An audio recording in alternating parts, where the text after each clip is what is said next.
Welcome to the House of Hammer, built by the nation for the nation. Welcome to Raider Nation News today. I am your host and the tribal chief of Raider Nation, Hammer. Acknowledge me. Everybody's having a great Sunday wherever you guys are at. Before we go into it, those that have been in here for a minute know the routine. Those new in here, let me teach you real quick. Smash some thumbs, hammer that sub, crush the bell to stay up to date with all your Raiders news, rumors, updates, live streams, and reactions. We have a lot to talk about, but there was some news that broke courtesy of ESPN's Adam Schefter a little over an hour ago, and we're going to talk about it right now. This was a guy, a draft prospect that we have been talking about for quite some time. A lot of people have said pretty much have stayed away from it, including myself. Others were still on the fence about giving this guy a chance, but former LSU receiver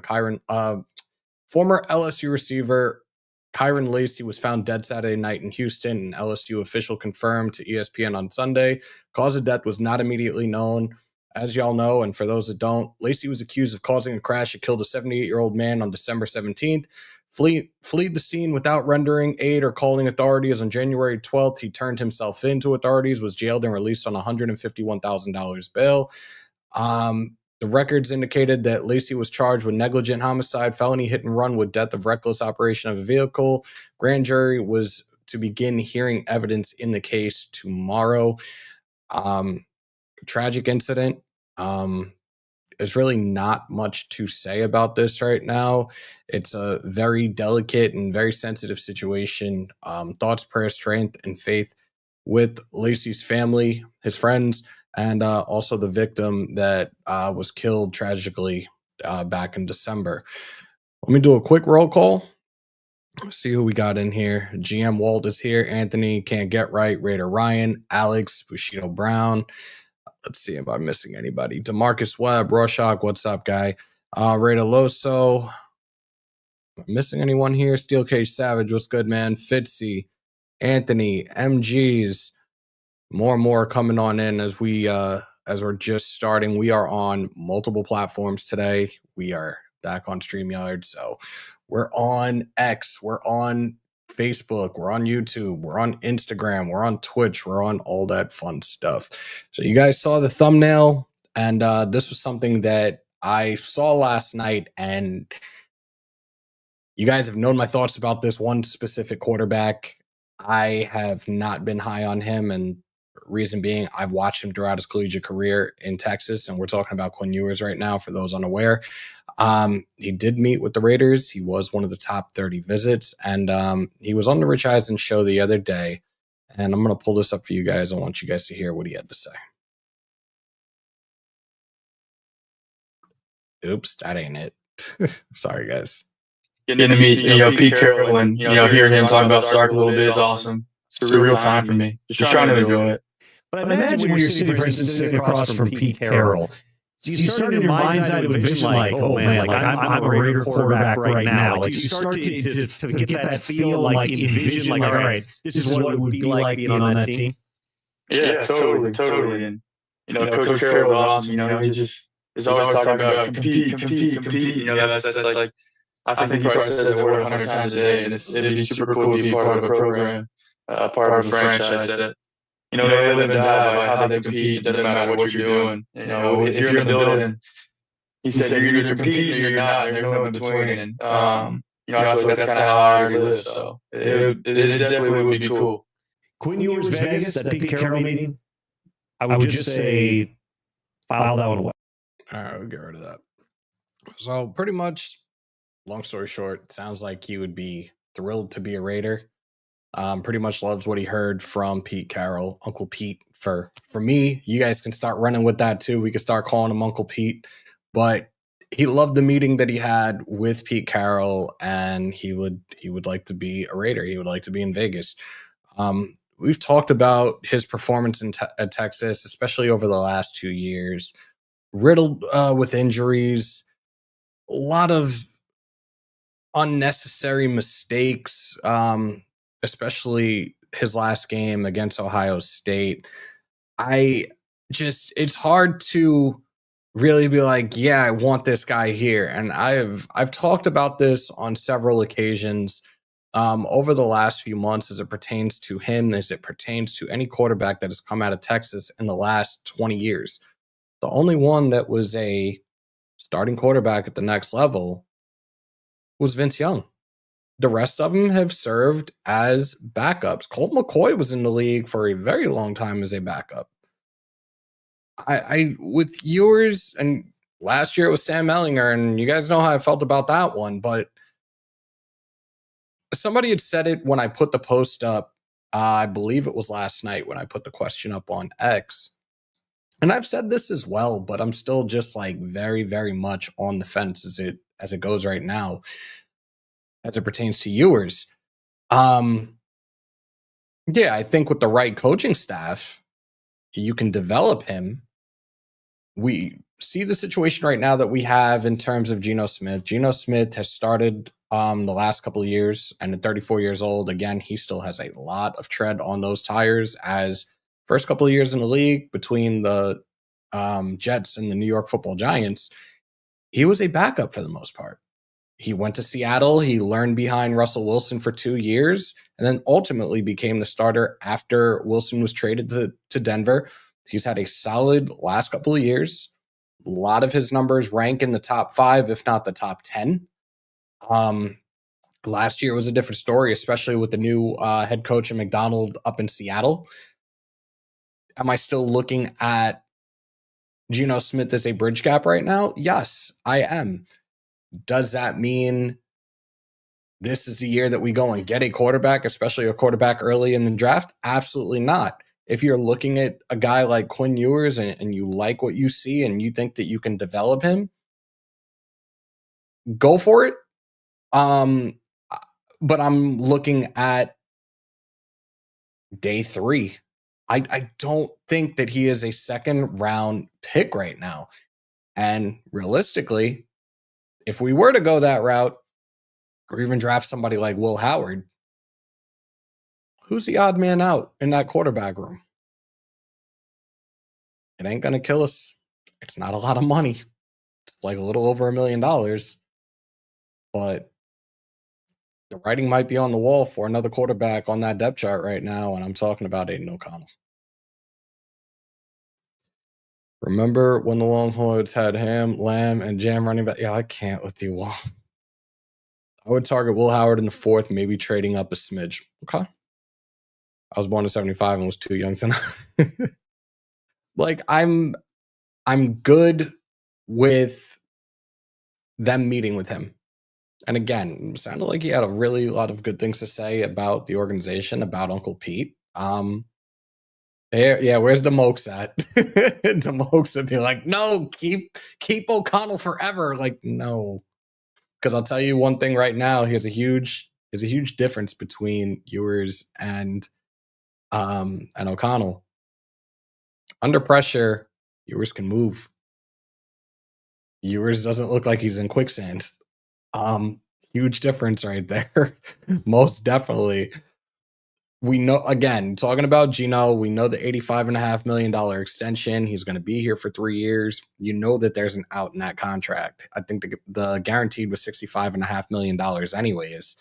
And I've said this a couple times over the last few weeks. You know, the introductory presser just happened earlier this week, finally. I like what we have in terms of Geno Smith as our starting quarterback right now. We do have some good weapons in place. I like what they've done with the offensive line so far. Our running back room is very thin. So we're going to attack that. And Genty should be our guy at 6. And we are going to do a mock draft today as well. And we will have somebody, we will have a special guest calling in at some point during this live today as well. But I like where they're going, but there are still holes that need to be filled. Again, the running back room is thin. We have Mostert. But realistically, we get Genty. Mostert's going to be the number 2 on that depth chart. The receivers, we still need another receiver. We need a true number 1, and that's absolutely no disrespect to Jacoby Myers. Yes, he had his first 1,000-yard season receiving wise, and there have been plenty of people, including a former receiver of ours in Devontae Adams, that said Jacoby is definitely a very much underrated receiver, that he could be anywhere else and be a true number 1.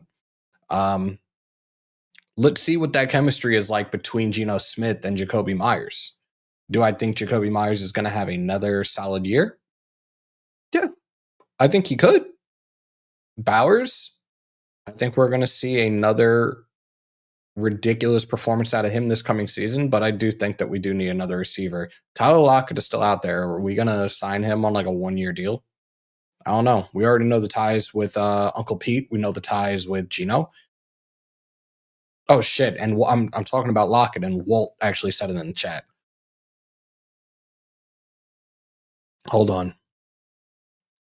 I'll see. Yeah, we just talked about it, and salute to Hug These. I don't want to highlight that because of the word that you used. Yeah, but that was the very first thing we talked about when we opened up this live, bro.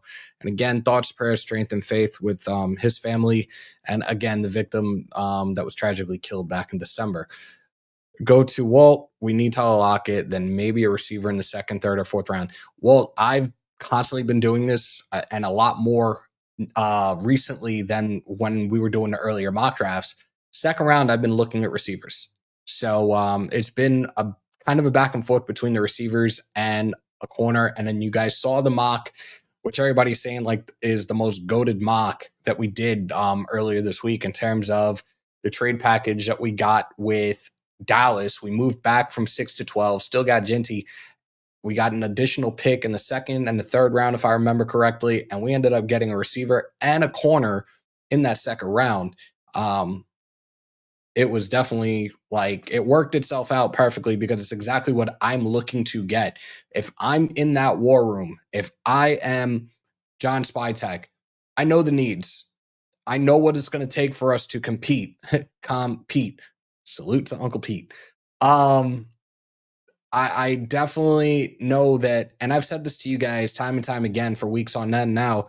I'm not concerned about a Lombardi trophy right now. I'm not concerned about a playoff run right now. I'm concerned, first and foremost, about competing within that division and beating the shit out of our rivals. 0-6 is inexcusable, and I'm not trying to relive that movie this coming season. There's plenty of talent up and down each of these rosters in the AFC West. It is going to be one of, like, if everything goes the right way, especially with the coaches that we have up and down, including our coach and Uncle Pete, it is going to be probably, if not the most historical division in NFL history if everything works itself out and goes our way this coming season. So stay tuned for that. Hear me out. Let's say we trade to 9 to the Saints. We should still be able to get Genty because Jets and Panthers don't need a running back. But if a trade teams up, then might have to go elsewhere. Caps, that's a very valid point. And I've talked about this in terms of Dallas. Dallas has Miles Sanders. He's not it. But again, Dallas has a lot more problems in terms of their roster. There's been nothing on Parsons getting an extension either, but I don't think their first priority is going to be a running back. I will say there is a team that you might not want to sleep on right now when it comes to Genty, especially if we trade back and trade out of the top 10. Look at the Chicago Bears. They may be that sneaky little fuck that tries to go and get Genty in this draft. Stay tuned. Let's see. I saw it on Facebook. Who knows how true it is? No, it probably was that, but again, I'm not gonna get into that. I'm not gonna talk about that. Like I mentioned it when we opened up. We're not gonna talk about it again. Let me highlight this. Hammer again. You doing mock drafts is just kicking. Oh, God. I didn't get to finish watching their live when they did the full first round the other day, and I could only imagine what the hell you guys are saying in the chat. I'm just going to leave that one alone. Let me see something, because somebody did make another comment about that, and I want to highlight it. Let me see if I could find it. Oh, it was you, Rorschach. Hammer, you doing mock drafts is just rubbing it and grabbing Waste's faces. Look, no Diddy if necessary, but look, I don't know what to tell you guys. Like, this is one thing that I love doing during the off season, especially doing my due diligence and doing my research and looking at looking at players that can fit our organization, guys that you put them in the right positions to succeed, and everything else will everything will take care of itself. You have guys that we've drafted over the last few years that was like, I wanted here. The very first one for me, like doing the mock drafts and doing my research, was Josh Jacobs. And I told him that the second I met him. I'm like, dude, like, before we drafted you, I coined you baby beast mode. A guy, like, when it came to the receivers, I wanted CD Lamb. We went a completely different direction, and we saw how that played out. Tyree Wilson was a guy that I had on my radar for the longest time. And year 3, I'm hoping everything. I think last year wasn't too bad, but I think he needs to really show up, especially for you guys, because I know how you guys were getting about him his first two years in the league. But I think he needs to really show and prove himself more to you guys this coming season, and we'll see what his role is going to be on that defensive line. Is he going to be a rotating piece? Is he going to be going back and forth with Kuntz? Are they going to put him on the interior? Is it going to be down and distance situations? We'll see. Wasted and amazing Broshmo did a good mock together. I have not seen Broshmo in so long. I got to try to link with him sometime soon, and we got to get something going. Keno said want a CD too. Still pissed off about Carter. Just get over it. Tyree, high stake Wilson. He put steak, not steaks, but like actual steak. I can't with y'all.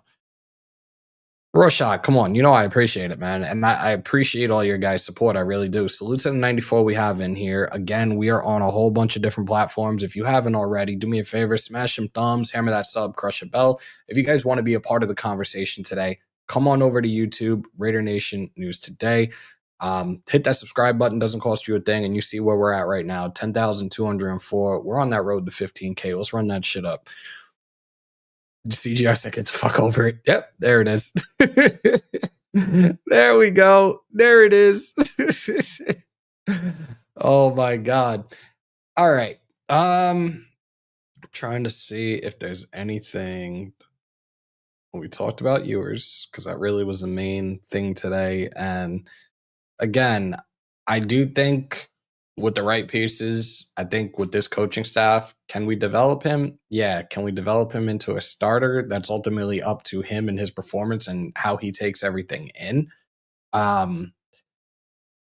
It'll kind of be similar to that of Geno, what Geno went through. He learned behind Wilson for 2 years, became a starter. Who's to say that the same thing couldn't happen? But again, since 2024, 2004, 2005, the last Texas quarterback to be a starter in the league is Vince Young. So we shall see. Shout out to Raider Loso. Who the hell is Mel Kiper? Did a mock that was exactly like mine in the top 9 picks. You know what's funny? Graf and Wasted did theirs with all 32 teams. And the first couple, I didn't get to see the rest of it. I saw the first 10 and it was identical to Kuiper's as well. But the way things are playing out right now, a lot of it seems to make the most sense in the world. So don't be surprised if the latest one that you saw from Mel Kiper, the one that you just saw from Graf and Wasted the other day, don't be surprised if that's what it's going to look like in terms of the first top 10 picks in this draft. I do think that that's a possibility. We shall see, though.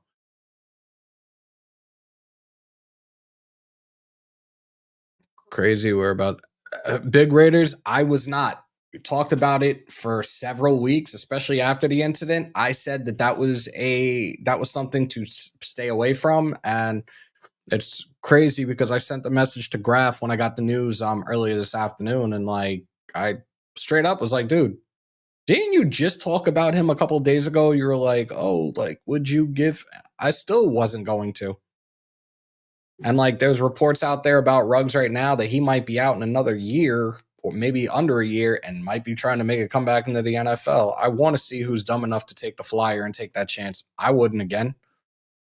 Joe, what's good? Ladies and gentlemen. Yeah, give me 2 seconds.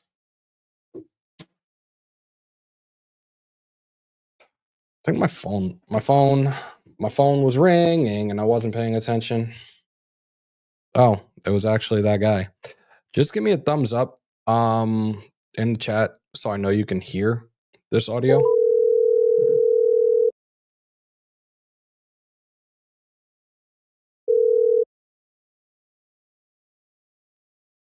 Hello? What's Gucci? Ladies and gentlemen, the Hammer and Joe Show, the Hammer and Joe Show. Good to hear your voice and see your face, brother. What's going on? Man, so let me go ahead and you talked about Ruggs and Lacey. Let me go ahead and get some context to Lacey. I didn't see the beginning of the show, but reportedly, allegedly, he took his own life last night in Houston, where he's from. Here's the deal. One tragic incident doesn't define who a person is. It could make you or break you. Okay. So for me, as a father of a son who took his own life back in 2020, my heart goes out to his parents, first of all, his family, his friends, his teammates, and his loved ones. That's paramount.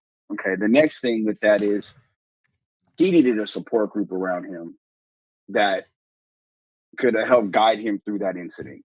And apparently that just off from the looks of it on the outside, doesn't look like that was there.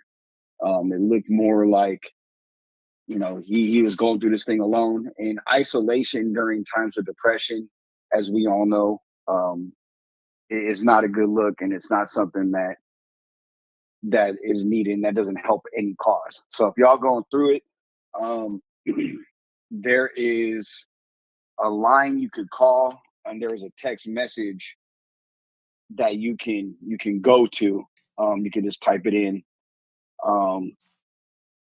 and the text message, you can just hit 988, or you can call 800-273-8255. That is the National Suicide Prevention Hotline and text line. Okay, that's 800-273-8255, or just text 988. Someone will be there to help you, like they could have been done for Lacey. 24 years old is too young to pass. Yep. And with that, like when it happened and then he turned himself in and everything, I felt like, and I feel like this with Henry Ruggs too, and I'll touch on that because I know you just mentioned Ruggs a minute ago. With Lacey, you could have turned that into a positive situation where he became the poster child for driving a certain way, driving carefully. He could have really flipped that and used that to bring more awareness to whatever it is that he had going on. And I think that's the same thing with Henry Ruggs. Like, if you would have told me after he was drafted by the Raiders, and Hammer, you could ask me anybody on that team. That includes Derek Carr, who would be the last person on that team that I would think would drive drunk and kill, and not even just kill somebody, but just drive drunk, period. It would be Henry Ruggs based off his story. Losing his best friend to a drunk driver, knowing more about Henry because of people that I know that have known Henry since he was a child, and because he's from the same area as my people.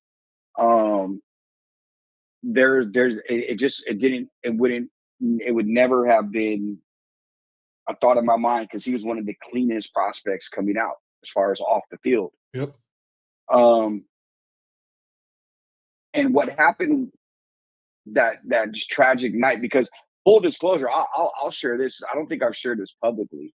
The last home game that he played in for the Raiders, not the road game because that was the Jet game, but the game prior to it was the Philadelphia Eagle game. I sat in his seats. I went to the game not as a credentialed media member.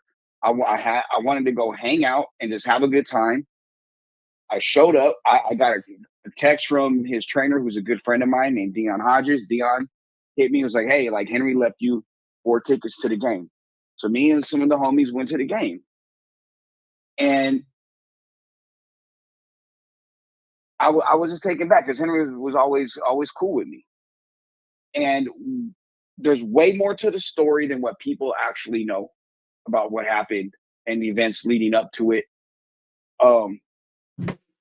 Nothing that I would care to share publicly. Right. But what I will say, and I'm not justifying what he did because it's horrific, and a person lost their life. And for animal lovers, a dog lost its life. He's didn't run from the police. He turned himself in. He's done everything that's been asked of him from the court and more. It's not his fault that he hired the best defense attorney in the state of Nevada and potentially in the United States. And he got a deal, and it's not his fault that he's working at the governor's mansion in Reno as an on work release or as part of his sentence. If he does, and when he does get released from prison and gets on parole or probation, whatever it is, why doesn't he deserve a second chance? Dante Stallworth got a second chance. He killed somebody in Miami driving drunk in a crosswalk, hit him. Leonard Little just got a second chance. He killed a woman driving drunk and still had an NFL career and made millions upon millions of dollars. So this is a land of second chances. Henry Ruggs could then be used as, in his usage of himself, as a poster child for don't drive drunk. Call an Uber, call a Lyft, call a friend, which he tried to do on numerous occasions, but it was so late at night that no one was available. So I don't think it would be with the Raiders. I don't believe that would be where he'd get the second chance. I think it's going to start in Canada if it happens, and then I think if he shows something up there, he may get a chance in maybe a smaller market. And I hate to say it, but like Kansas City or Seattle or I don't know, maybe a Jacksonville, Carolina, somewhere like that, where he gets a second chance at life. And if he does, good for him. And he can and then at that point, really help make amends with the family whose daughter that he took. But I don't believe it'll be with the Raiders. I think that ship has sailed. So thoughts and prayers to the Lacey family. And then also, like, when it comes to Henry Ruggs, like, again, I don't have me personally, I believe in giving someone a second chance. Corin Robinson got caught multiple times driving drunk and had numerous suspensions in the NFL and still lived a productive career before his life got taken as well. So it's just one of those things where it's sad on all occasions. And I think we have to use that perspective versus attacking and being malicious or, jumping the gun, especially when a 24-year-old young man whose whole life was ahead of him took his life because of what happened. I think that's just adds even more tragedy to an already tragic story. Agreed, sir. Feels like let's get to some fun stuff now. We're on this other shit. That's what I was trying to avoid, but it is what it is. It still makes for good content. What was I going to say to you? What are your thoughts on Quinn Ewers? He did the top 30 visit, had nothing but great things to say about Uncle Pete. Would love to be a Raider. What are your thoughts on Quinn Ewers? And is this a guy that you're looking at a day 2, day 3 draft pick? What are your thoughts here on the Texas quarterback? Here's the deal. Top 30 visits these aren't just used for players that they're interested in drafting. These are used as things that they look at when they're potentially looking at them as free agents down the road, years down the road. This is information gathering. It's an information gathering time. Now, the Raiders should use everything they can to turn over every stone that they possibly can to find a quarterback. I'm of the belief, and this is just me. This is literally a debate in my household. I think Shedeur Sanders is still in play at 6 regardless.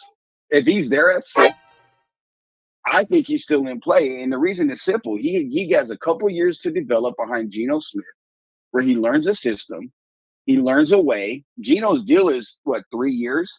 So after 2 years, you get him for 3 as your starter. So you get him for really 2 years before you really got to pay him any type of big money. You still have that rookie contract. That's the golden ticket for the 5th year.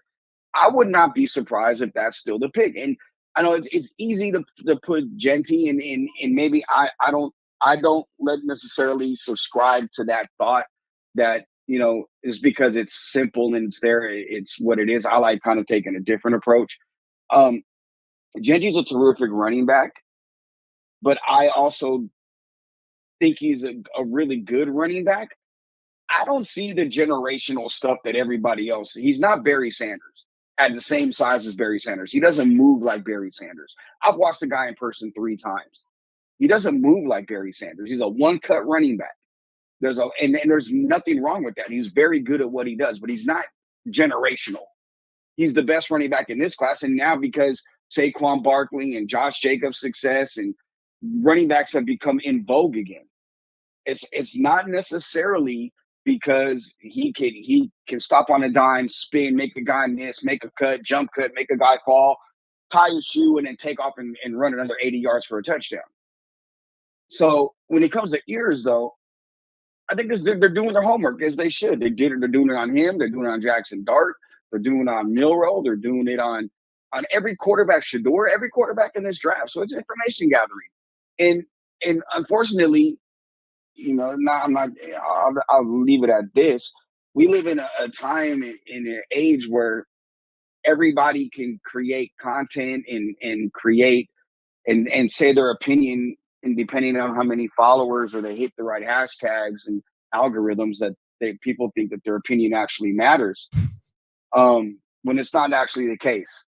And this is lying season. This isn't the season. We did it last year. Look how many draft shows we did together last year, Hammer, and how much of that was people just literally, and some of the sources that I have, just flat out lying. They're going to lie about things because they're creating smoke screens. And in a day and age where everybody has access to produce some type of per sources, people whose sources are their own minds or them playing Madden or whatever. Right. This is what could happen. No, it can. The first pick's going to be Cam Ward. That's done. That's happening. So now Cleveland is really on the clock. Do they take Abdul Carter and create one hell of a pass rush with him and Myles Garrett? Do they take Shedeur Sanders and put him in a room where he can learn for a year or so and then he gets to go? Do they take Travis Hunter, who is extremely athletic, or do they go a different route and do they take an offensive lineman? Do they take a big ugly up front and then go back and get a quarterback in round 2 if someone slips in round 2? Like this is where the questions start. I don't think anything when it comes to errors is like I think Will Howard's a better fit for the Raiders than Ewers. How's that? And other people are saying that right now. Like people said it in the chat today. They'd much rather go with Howard over Ewers. Now, as it goes right now with Cleveland, and you guys see the ticker running across the bottom of the screen, the Browns went and re-signed Joe Flacco to a 1-year deal. I'm looking at it right now as they hold the 2nd overall pick in this draft. They're not going to go a quarterback. They will go the 1 year with Flacco, and they will look to next year's draft. Give a fuck what their record is this coming season, but they probably will be bottom of the barrel again. They'll probably get a quarterback that they think is the future of the franchise in the 2026 draft. I think they're going to pass on a quarterback, at least in the first round of this draft. Why? Because they signed Flacco to a 1-year deal? Yes. Like, why? But why is it that you drop the quarterback early in round 1, they have to play? Or in round 1 in general, they have to play right away? Why is there such a distaste for letting a player sit and learn how to be a professional and learn a system for a year? I'm not against that, bro. I'm not against that, but it's like this seems to be the wave, and we've seen this countless times for years on end, especially in the first round. And I've said this plenty of times. The first round is a huge gamble. It's a huge roll of the dice, but you'll have these owners that are trying to get asses in the seats. You have these owners and coaches that are trying to save their jobs. I'm sorry, the coaches and GMs that are trying to save their jobs. They will throw a prospect like that to the wolves right away. And we've seen it. We've seen how it plays out for certain organizations. Look at the Jets and what they've done countless times with first round quarterback draft picks, and how it's not panned out for them very well over the course of the last probably 15 years. The only good one that really worked out for them for a while was Mark Sanchez. But you look at the rest of them, fucking fails. The Browns' track record with quarterbacks, a lot of them thrown to the wolves right away. Failures.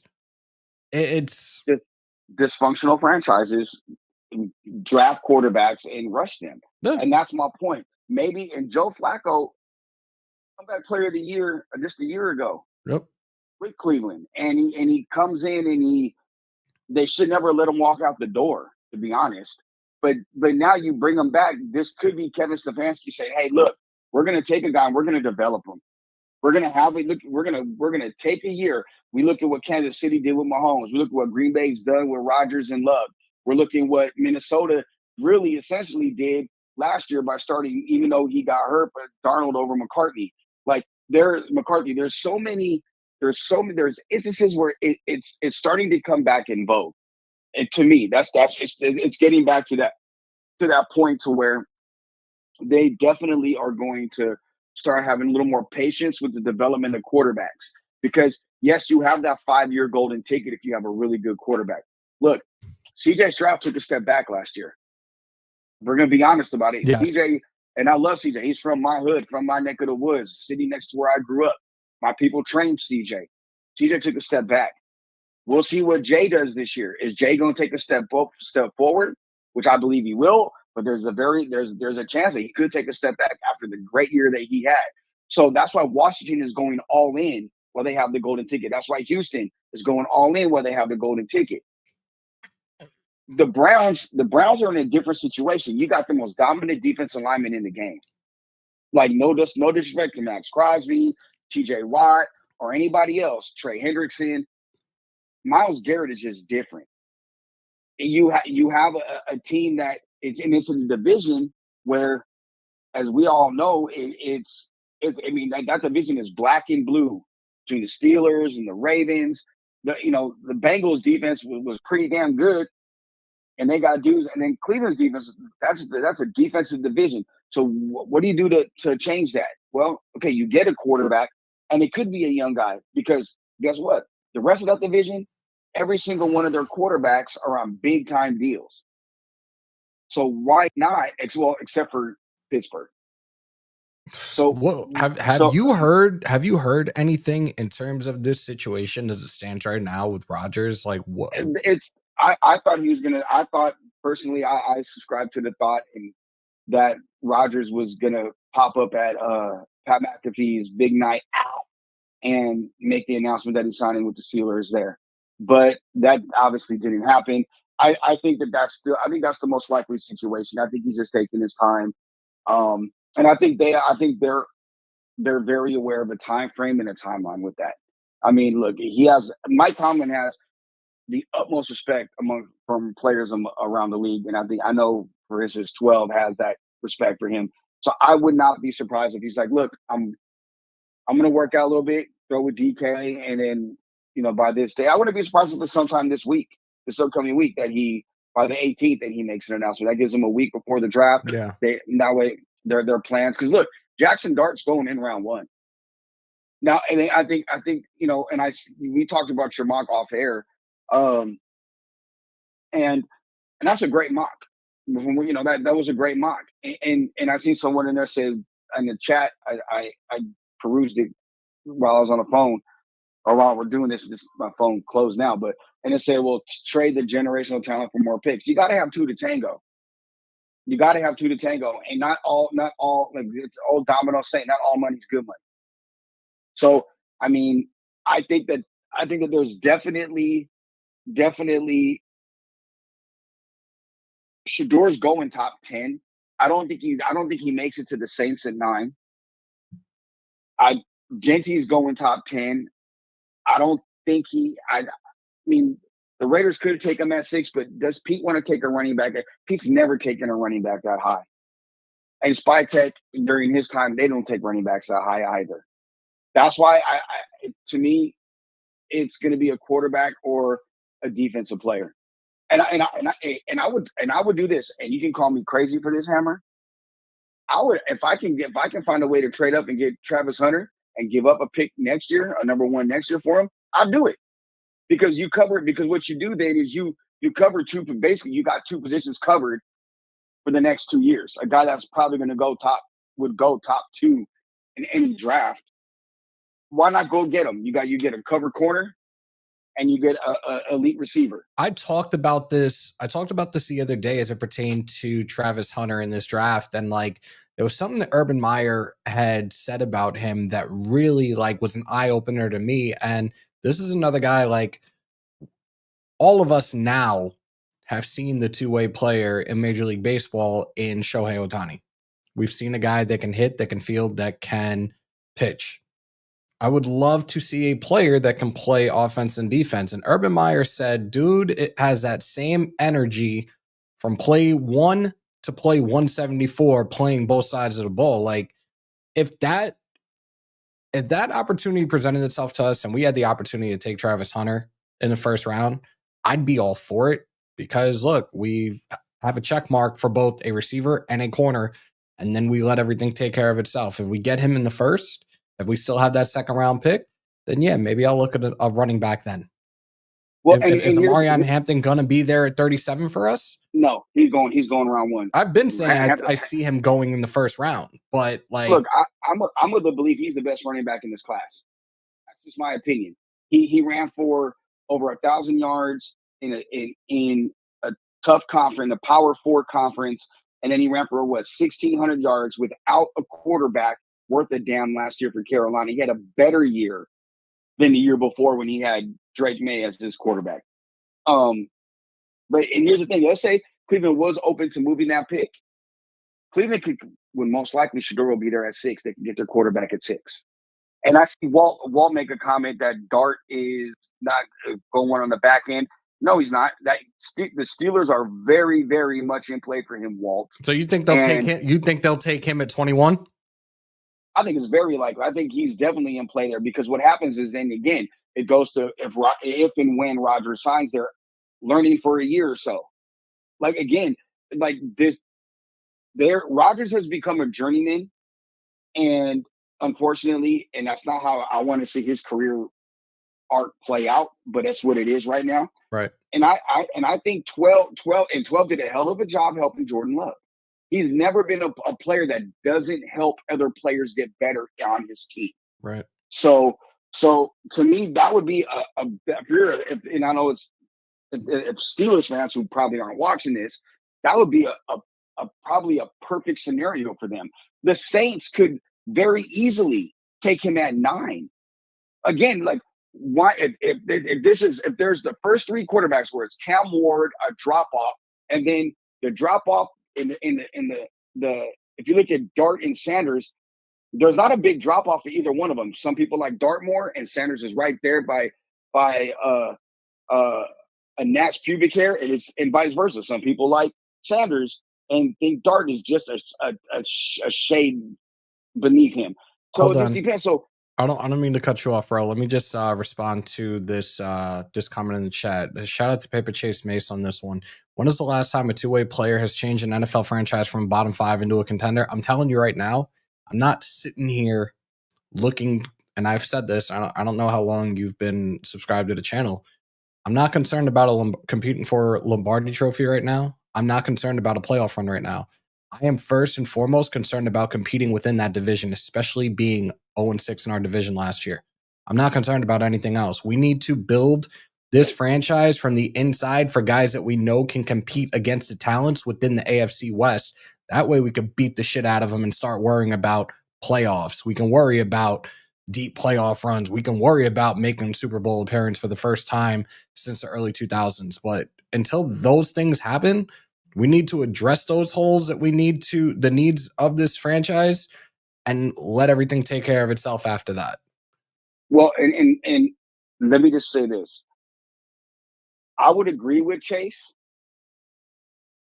I thought about this recently and talking with a couple different player personnel people in the NFL and about Hunter in particular. The NFL isn't what it used to be. It's not as physical. It's not as, you can't get, you're not getting hit the way you used to get hit. You're not getting the really, if you're on defense, it's a detriment half the time. It's way more finesse than it's ever been, which helps a player like Travis Hunter be able to go both ways. Now, will he play every down on offense and every down on defense? No, that's not likely. But could he play 3 downs on defense, turn punts, miss the first play of offense and go in for second and third down or the rest of that series, however long it is? Absolutely. Not every player plays. The only player that there's no players that play every down of every game. The only player, for the most part, no, he doesn't play offensive. He doesn't play every down on offense. That's what I'm talking about. And quarterbacks are, unless barring injury, your offensive line and quarterbacks are the only ones that play every down on a specific side of the ball. On offense, receivers are getting turned in and out. Running backs are getting turned in and out. DBs, that happens as well. Linebackers, you have sub packages. Same thing with the defensive line. So today's NFL is conducive for a player to go both ways. Pause and do what they have to do. No didn't. So, I would agree with that in most cases, but the way today's NFL is lined up, I don't agree with that at all. And that's just, again, based off conversations I had with NFL people. So Fitzy said Hunter could be a wide receiver 1, put him at the nickel corner. So would you be okay? And this is just in the event that, we draft Travis Hunter, but we don't draft another corner in this draft. Are you okay with DCam and Jackrabbit being our starting outside corners over the likes of Travis Hunter? Do you think that Travis Hunter is best fit as our slot corner? That's a question directly for you, bro. Just thumbs up, thumbs down. You don't even have to give a full explanation. I think I will personally, Travis Hunter could play anywhere. You could put him inside. You could put him in the boundary. You could put him in the slot. I mean, you could put him on the field. I'm not taking anything away from him specifically. I'm saying in regards to the other talents on our roster at the cornerback position as guys that we look as our projected as it stands right now as our projected starting outside corners. But okay, so look at it like this. Some teams, their best receiver goes to the slot. Yep. Plays in the slot. So in that instance, Hunter goes and plays the slot. Other times it could be, hey, he plays outside when they're going to put him outside. You can do a lot. This is where you find corners that can be interchangeable. And again, if they were to trade up for Travis Hunter, there'd probably be another corner in the back end of the draft that you could take. That would give you value. And it is what it is. I mean, the Raiders secondary, I think got better this offseason, even with addition by subtraction. And you said something very poignant a minute ago, responding to the comment about winning the Super Bowl. Pete's first job is to establish a culture. And that's why Stephon Diggs was never an option. That's why Jack is being let go. That's why certain players weren't targets that everybody, they talked about this person or that person. That's why I believe Pat McMillan's not even on their board, because he doesn't love football. For a guy that doesn't watch film, coming out of his mouth, I don't watch film. I don't watch it on my own. That's not conducive to being a good pro. Facts. So therefore, I when he said that, which was one of the most, if I was his agent, that I would have called him immediately, been like, you're dumb. Why would you even say that? Just give a non-answer. Those are That's why, and I don't. And personally, him running a 4.5 was big for him because that doesn't show on tape. His 4.5 doesn't run a 4.5 on tape. It's not like he's creating separation naturally, like with his speed. Right. Like he's just bigger than a lot of guys. That's why I don't see the big deal with McMillan. Like I really don't. And it'll be the first time in his life that he didn't have Fafita throwing him a ball. He's gonna have to go with a different quarterback who doesn't know his tendencies.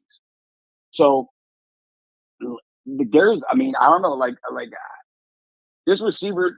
I love Higgins, and I think Higgins is going middle of round one in the 20s. I have a very good hunch that he's going in that 22 to 25 range, 22 to 24 range that he's going in that area. Salute to Carlos and Fuego in the chat. He's like, since you're a he asked, since you're a Texas fan, how do you rate Ewers, Raider Nation for life, or Sanders? This isn't even a debate or a discussion, really. Sanders 10 times out of 10 over Ewers. Like when it comes to these quarterbacks in this draft class, I would go, let me try to do this the correct way. Ward, Sanders, Dart,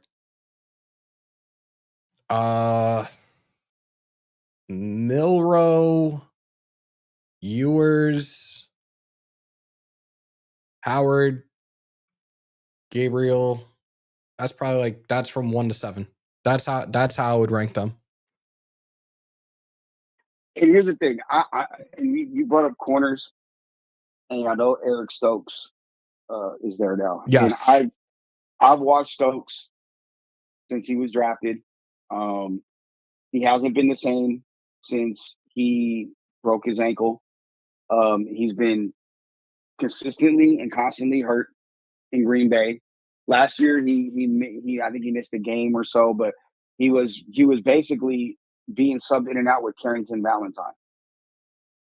And they were splitting time, especially when Jair Alexander went out with an injury. And he's not going to pick the ball off. He will play good coverage, but he's not going to pick the ball off. He's not the 4.29 guy that he was coming out of Georgia. He's in the 4.4s or 4.5s now. Right. He's coming in. He's a great person, phenomenal human being. But if you're expecting him to come in and be DB1 or cornerback 1, that's not happening. He's 3 or 4 at best. And that's someone that's a fan of him, that's been a fan of his. He's 3 or 4 at best. It's not like it's a huge game-changing signing. Because the team that let him go or let him walk, don't let guys walk that can still play. They re-sign him. Hence why Jair Alexander is not traded yet. They're not going to release him. They're not going to let him go for anything. They're not just going to let a top 5 cornerback when healthy just walk. Especially at his pay when they have enough cap space to keep him and they're trying to win a Super Bowl. So temper your expectations for Eric Stokes. That's what I personally would rather have had Hobbs than Stokes. Hobbs is of Hobbs. Let's the same. Go ahead. The same. But say let's start on that. You can and fire away. But the same argument people have with Hobbs. Oh, he's always injured. He's this. You're gonna have the same argument with Stokes. Go ahead. Let's change gears here and another topic as it pertains to the draft and these prospects. I'm going to put it on the screen for you guys, but we're going to talk draft prospect comps right now. And ESPN did an article a couple days ago. They spoke to a whole bunch of draft experts and pretty much are doing a comparison of prospect to pro matches. So we're going to start it up. This one is this kind of just blew my mind when I looked at it.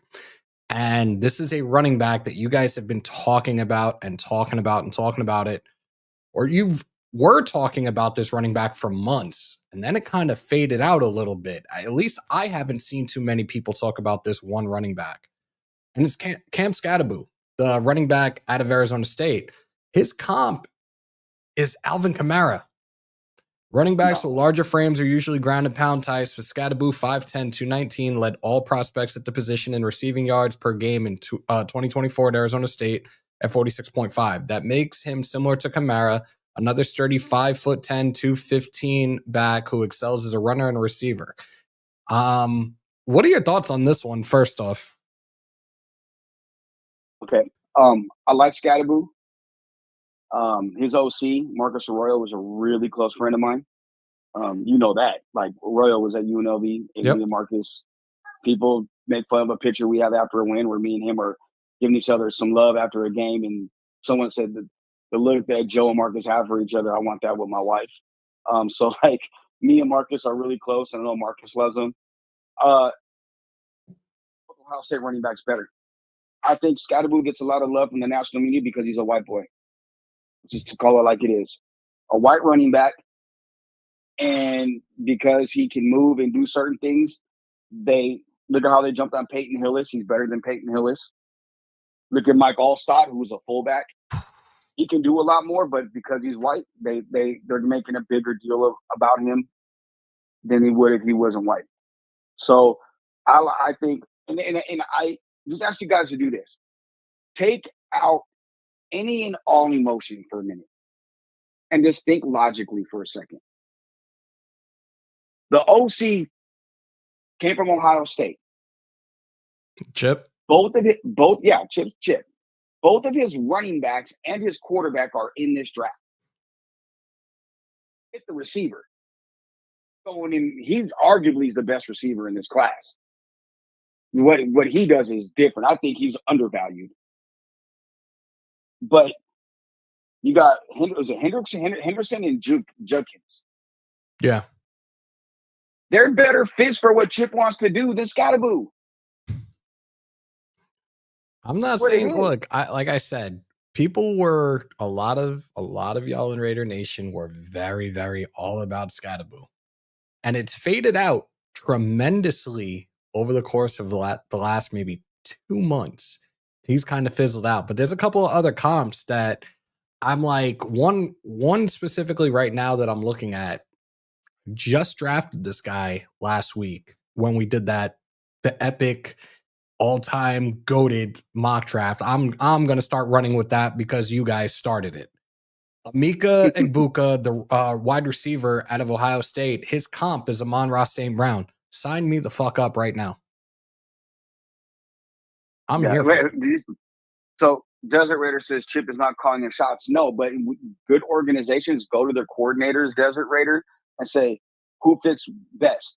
What do you want on offense? Who do you want on defense? They go to them. They watch the film on these guys. Give me your list. This is how it works. This isn't, I'm telling you right now, this isn't just Spy takes it and say, okay, we're going to draft this guy and we're going to draft that guy. Pete, we're drafting. No, it's a collaborative effort.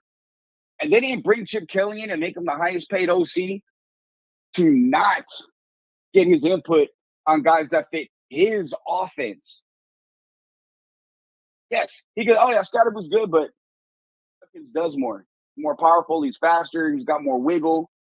Henderson, Judkins, same types of player, physical, fast, can get out. It's all the same. So yes, they go to Chip for that stuff. And and comps are great, Hammer. We love, everybody loves good comps. But at the end of the day, just because if let's say Shedeur Sanders' comp was Derek Carr, and everybody was going to run with that. I'm just saying, you're laughing. Let's say that's the comp, right? Would Raider Nation be all over him? No. It would be split down the middle because you still have people that are infatuated with Derek Carr. So that would be split down the middle. That's my point. Or if it's comp was Jamarcus Russell. Talent-wise. Talent, not head. Talent. No. No. Okay. I'm just saying, like, comps are great, and they're trying to say this is who they remind them of. Doesn't mean that's who they are. So of at course the end not. of the day, like, of course not. I mean, And there's two more I wanna just throw out there real quickly. One of them just really grabbed these last two really got my attention. I'm like, holy shit. Mason Graham, his comp is Christian Wilkins.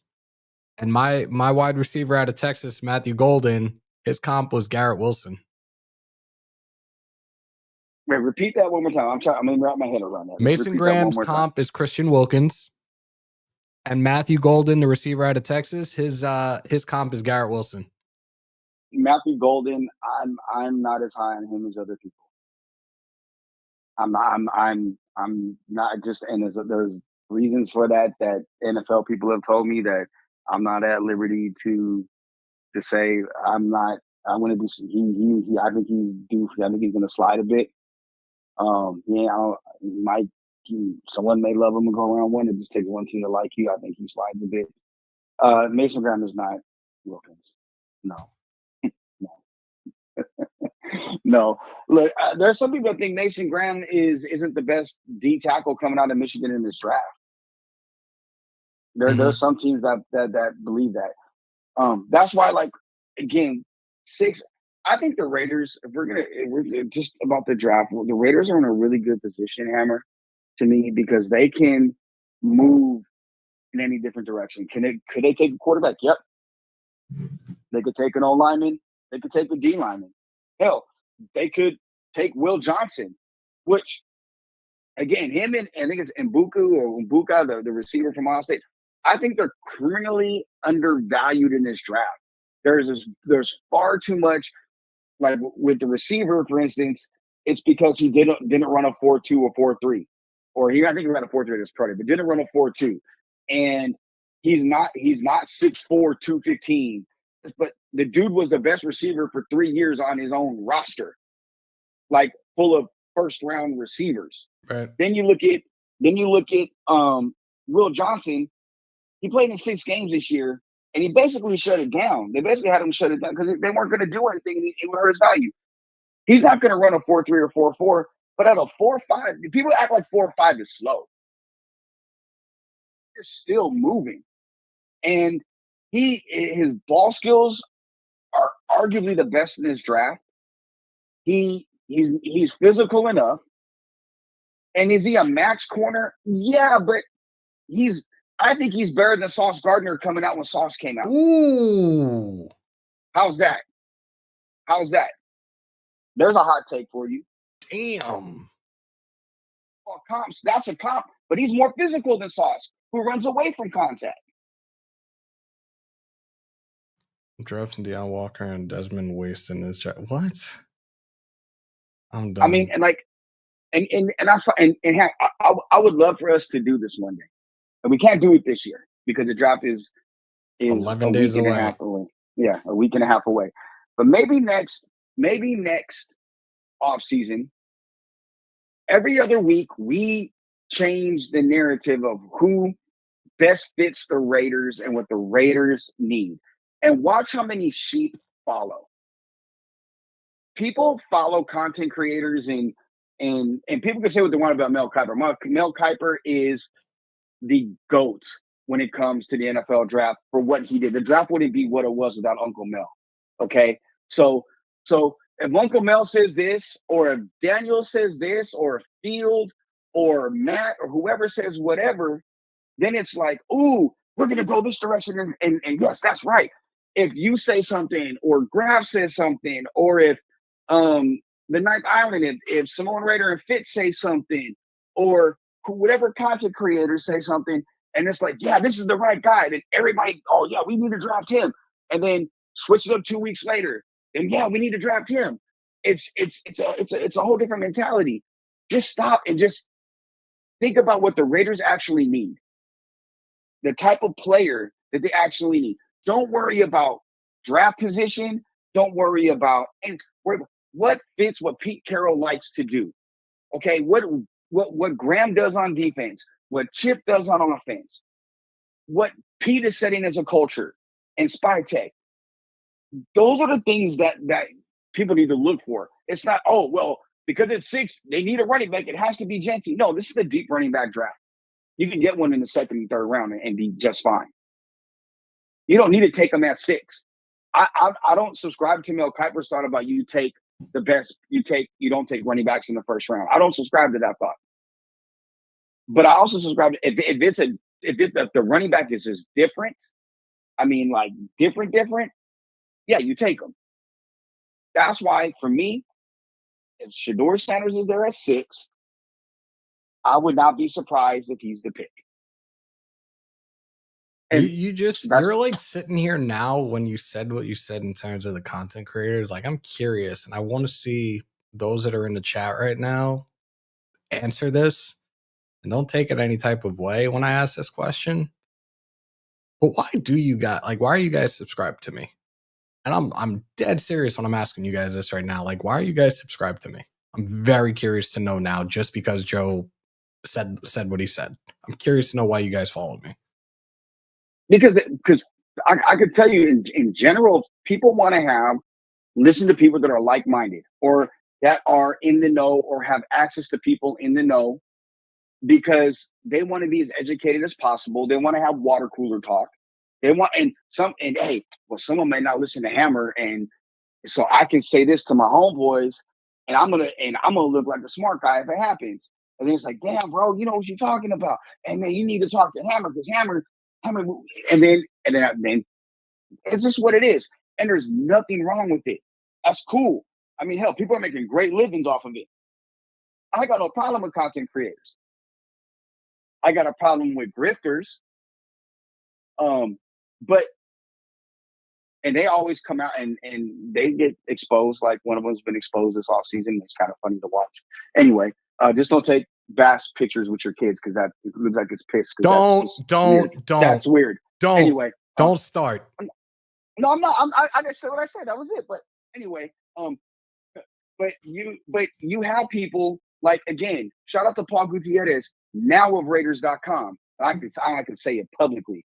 Like Paul, the content Paul and Levi put out is great content, and what Paul has in store is going to be great for everybody to go read and check out, because this is someone that's been covering the team 20 plus years, and that has an idea of that knows, respects, and loves the history and tradition of the team, because he became a fan at a very young age and understands it, and he's got a different perspective, one that you can kind of know exactly what they're thinking. Same thing with Vic. People may not like Vic for whatever reason. Vic is just straight up honest about it. He holds them accountable. People were getting all over Vinny earlier in the year because, he said they were going to get this quarterback. No, things change. That's just the way of the landscape. He's just reporting what he's sourced and been told. And then whatever, he's not the one pulling the trigger. So those are the people to pay attention to. What you do, what Graf does, what the Ninth Island does, that's great content. You guys provide thought-provoking discussions.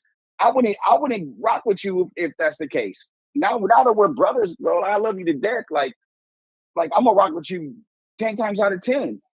But but just be mindful. Like sometimes these people are just doing it for clicks, because they're monetizing you, the fans, coming to their website and to their YouTube page or whatever. Hold on. That's how they. Hold on. I don't know if you see the screen, but I have to fucking do this for Desert Raider. Because real ones know. The day ones know this. Rest, you made my day. Real ones know about the CBM. Yo, I appreciate you, Desert. But that's the whole thing, brother. Like, I mean, like it's something I do I have with the Packers side of things, with something that we discuss privately all the time. There's a certain group of people that push a narrative, and a whole fan base starts to like follow that, and then somebody else will say something else, and they'll all go to that, and it's like, just stop and just and think freely for a minute, and just like, I may not agree with what, for instance, Walton in the chat. I know Walt I don't mean to pick on you, man, but well, I give credit to him. He speaks his mind. He has his own opinion about things. I respect that. I may not agree with it, but I respect it. And that's all we can do. Have a respectful conversation about things. So, and non-made up things at that. So, I think it'd be an interesting case study next year if even during the season, pick a topic and kind of run with it and go a certain way and then see how many people follow it. And all of a sudden that becomes the narrative and then switch it up. So, yeah, man, but the draft being 11 days away, the first night or the night two is a week after my birthday. I'll be back in Vegas at that point, done traveling, and I'm interested to see because night one I think is going to be. I think night one is going to be kind of the first few picks is going to be chalk, and then I think it could get interesting.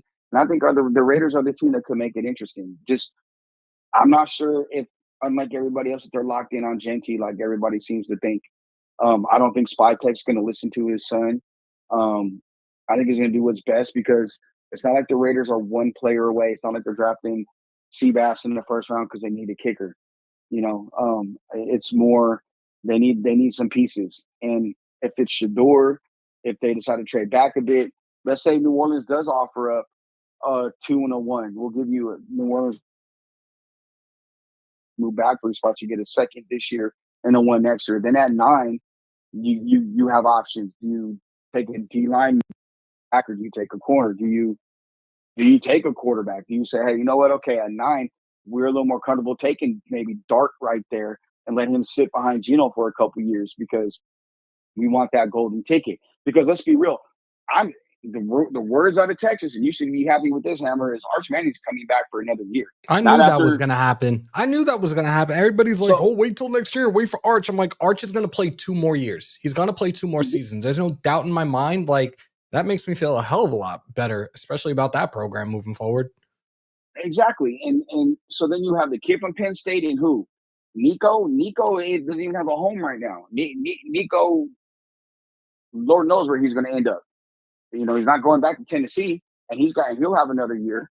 So the next quarterback draft that I'll probably be really good is 2 years from now. So what are you going to? You have Geno. Geno's there, and I love the contract that Geno signed. He's like the top 15 or 17th highest paid quarterback in the league, something like that, off of value. That's a great deal. That's a tremendous deal. So when you have that coupled with looking at next year's draft, why not take a Dart? Or, okay, we'll bite the bullet here because we still got our second round. We can go get our running back there. Okay, we can go get a D lineman. Because again, it's another D lineman draft.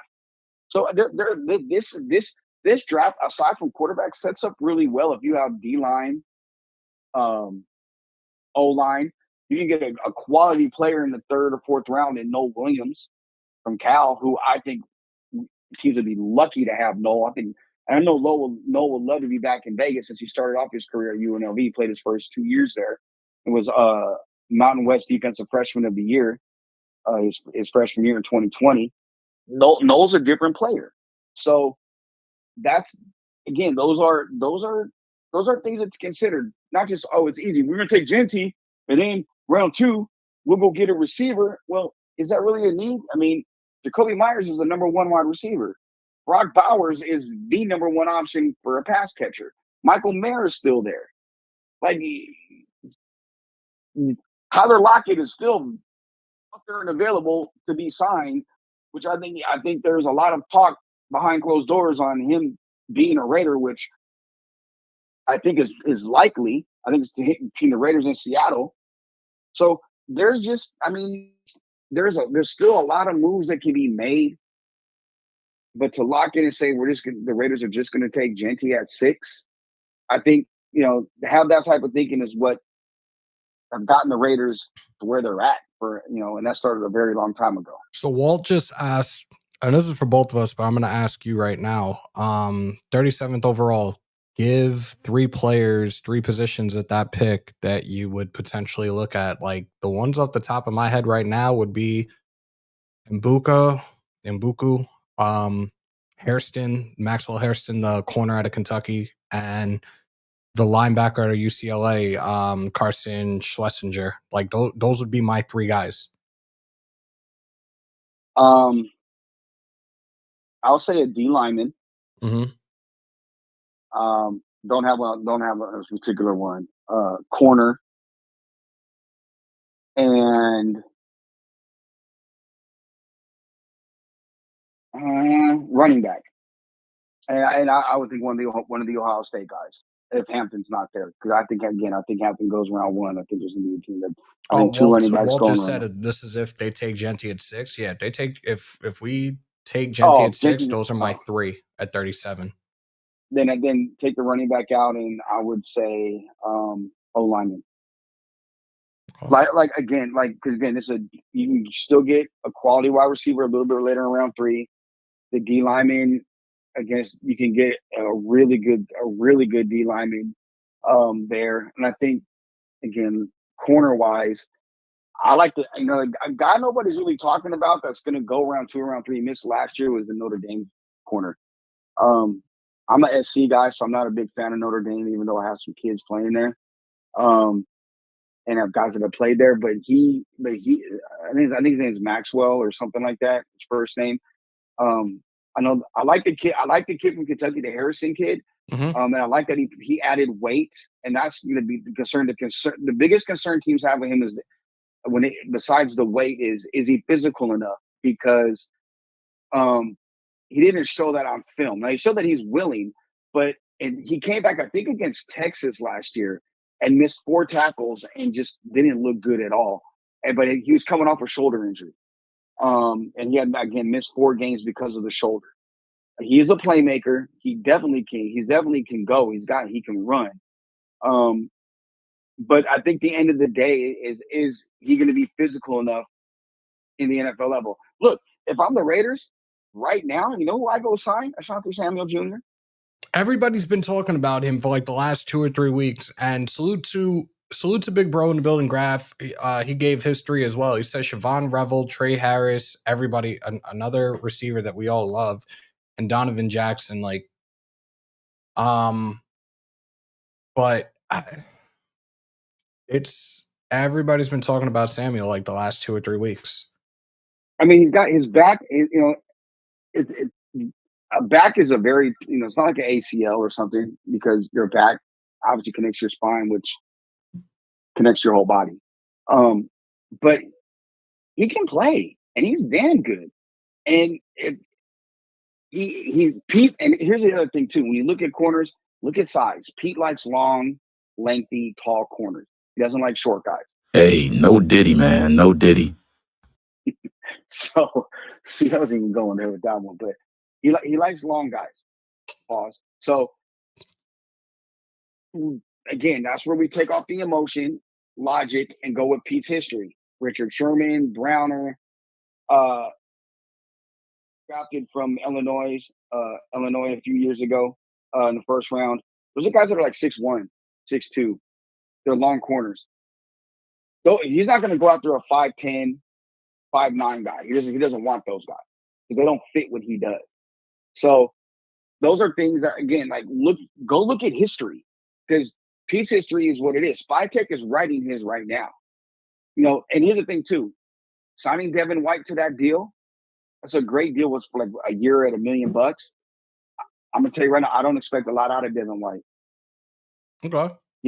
His year at Houston was not a good year. Nope. He had a horrible year. If they draft a linebacker, you put him in there, and let's say they trade back and take a backer, and let's say they take the kid from Alabama, or that can play inside, that can go and be a 3-down backer. To me, that's a really good pick. Well, Trey would be my next one. Trey would be my next one at 37 if Golden and Mbuka are gone. Oh, shit. Oh, you put Luther. That's a toss-up. I would probably go Luther, though. Luther, he's good. Here's another one that he's kind of got a bad rep and a bad rap right now, because He threw a lot of temper tantrums last year at Missouri. Not getting the ball a lot as much as he'd like, throwing some chairs in a meeting room, sniping back at coaches and teammates. There's a lot of things like that have caused him to probably slide a little bit. But at the same time, I do think that he's so talented, and to me, that's a guy who is just competitive. Like I think, like OBJ got a bad rap because of New York, like with the kicking net and whatever, punching the wall in Green Bay after the loss. That's competitive. When Brady does it or somebody else does it, it's cool. But when OBJ does it, he's a diva. Nah, like dude just wants to win. So I think that's the same thing with Bolden. And that's another, like, again, I'm not a big McMillan guy, and I love my Usis out there. Everybody knows my connection with all my polys out there. But then you have Golden, who I'm a little more down on based off just what I've seen on film, but also talking to people. The Ohio State kid, Bolden, Higgins. Higgins isn't getting out of the first round. That Iowa State wide receiver is a legit dude at 6'4". He can go. He's tall, lengthy. Higgins? Yes, he's different. He could be very different. And he's a willing blocker. And I think that's another thing between him and the kid from Ohio State. That's what separates them from a lot of the other receivers for me, right? Because they use the allergy, no block, no rock. So I think that again, if the Raiders were to come away with one of them in round 2, especially the Ohio State kid or Luther, I'd be ecstatic if I was a Raider fan. So let's do this real quick. We still got you on, so let's do this real quick because Wald asked for it, and then we'll tinker around and do some others, even though you guys have constantly said that my mock the other day, I'm going to keep saying it, is goated, elite, whatever else you want to call it. But we're going to do a quick 2 rounds. Let me get this up for you guys. No Diddy if necessary. And how do I do this again? Go right here. All right. So I'm going to do a quick 2 rounds. I'm pretty sure I put it for 2 rounds. Whatever. If it's not 2, I'll reset it to 2. But, okay. So the first couple of picks, Cam Ward, Walker went to Cleveland. Hunter went to the Giants. That's not a surprise. Membo, that's actually kind of a shock because I thought they would have went the other way and went Campbell. Mason Graham, that's constantly been a lock over the last few weeks. But this is what we have available right now. You got Carter. You got Shedeur Sanders. You got Ashton Genty. You got McMillan. You got Johnson. Abdul Carter is there? Yeah. There's no way in hell. Look, to me, him and Travis Hunter are the 2 best players in this draft. And I think there's a gap then. Mm-hmm. And you don't pass up on you put him and Max on the outside, on each side. That sets the tone for your defense for the next 5+ years at minimum. You don't considering you have him on a rookie deal, yeah, it absolutely would. That's why I said for at least 5 years, because after that, money comes into play. Yep. So that's where, and you have Geno. It's not like now you're not. What Geno does is it alleviated any quote unquote need to draft a quarterback at 6. If Abdul Carter's there, you take Abdul Carter. In fact, I don't think it gets to 0 before, like they say, the whoever picks whoever. By the time the Raiders are now on the clock, the pick is in, like that quick. It should be that quick. I'm going to go Carter, obviously. This is like a no-brainer, so I'm going to go Carter here. Let's see where we're at 37 and see what's available to us. Like, this is... Well, I'm not doing any of this shit right now as much as I would love to. No, we're not going to do that right now. But you got Josh Simmons, Amarion Hampton is there. I still don't believe. I think Hampton is not getting out of the first round. You got Tyler Booker. Igbuka is there. Luther Burden is there. I'm going to let you take this pick. Where are we going here?